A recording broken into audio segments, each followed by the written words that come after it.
Look at this dude. He's successful, he goes on daily runs, he works hard, and he always seems to be smiling for some reason.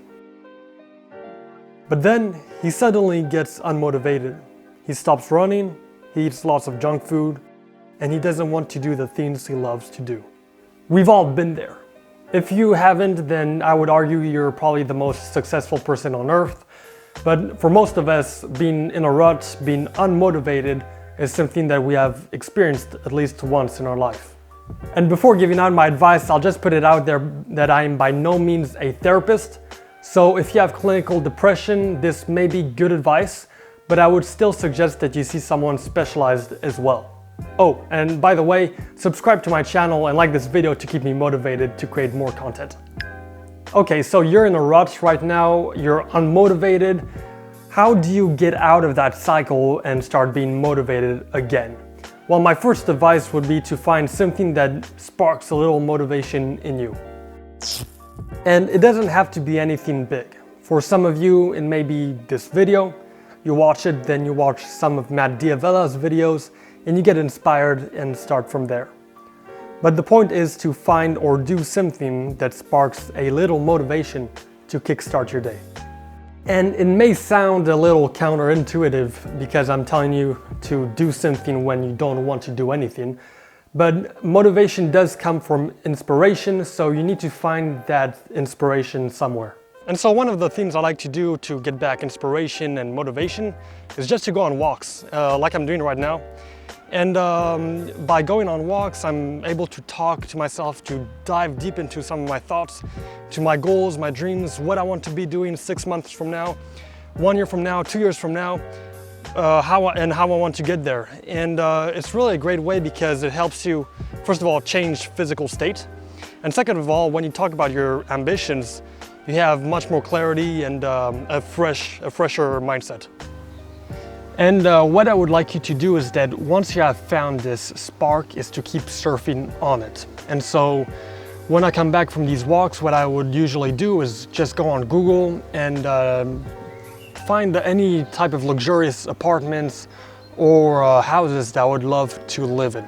And the goal here is to get as much inspiration as possible so that you can start taking action. I view it this way, the more unmotivated you are, the more inspiration you need. So evaluate yourself and be honest about how unmotivated you are so that you can find how much inspiration you need. Okay, so the second step is to change your environment. And I put a big emphasis on this one because it's not only something that has helped me, but research has also proved that changing your environment does affect your behavior. The University of Minnesota states that the environment can influence mood. For example, the results of several research studies reveal that rooms with bright lights, both natural and artificial, can improve health outcomes such as depression, agitation, and sleep.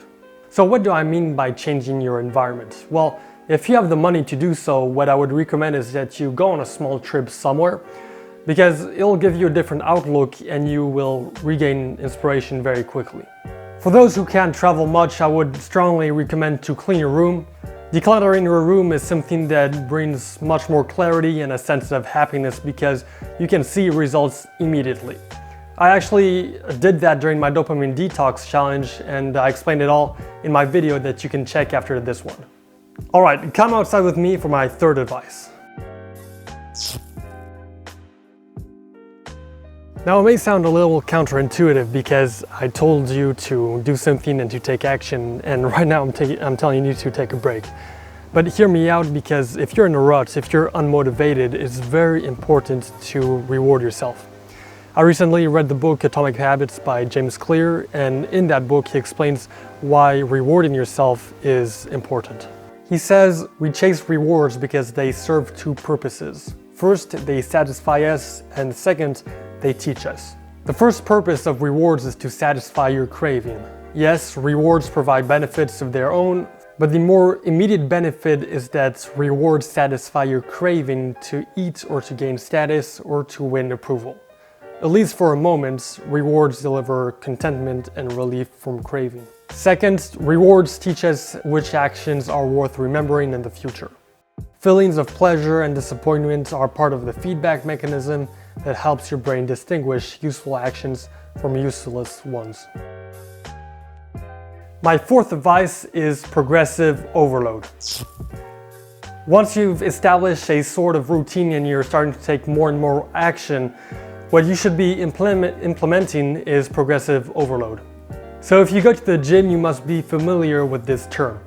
Progressive overload essentially is when the human body is forced to adapt to a tension that is above and beyond what it has previously experienced. For example, progressive overload is when you add every week and you set 2 kilos to your weights.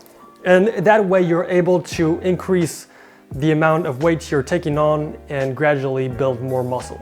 But I'm telling you this because you can apply the same principle to get out of a rut and regain motivation. Every week, try to add 10% of what you did last week. So for example, if you ran 20 kilometers, try to do 22 kilometers the following week. And this is actually a technique that I learned from David Goggins. And it helps you a lot because as you push yourself, you get more satisfaction and self-esteem, because by the simple fact of pushing yourself, you see more improvements.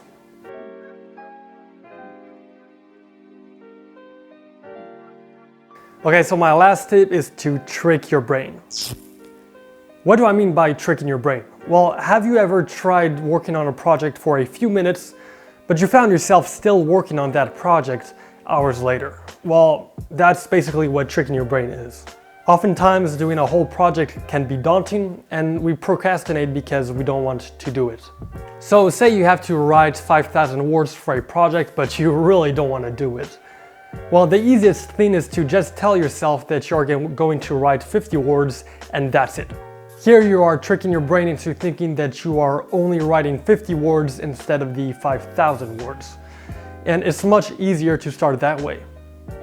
And you'll realize that once you have finished those 50 words, you will want to continue way more. And that's basically how you can write the 5,000 words at a much faster pace. So that's it for today, guys. Let me know in the comments which tips you are going to use first. And make sure you subscribe to my channel and like this video, because it really helps me as a creator be able to push my videos further to other people. And I'll see you in the next video. Have a great day.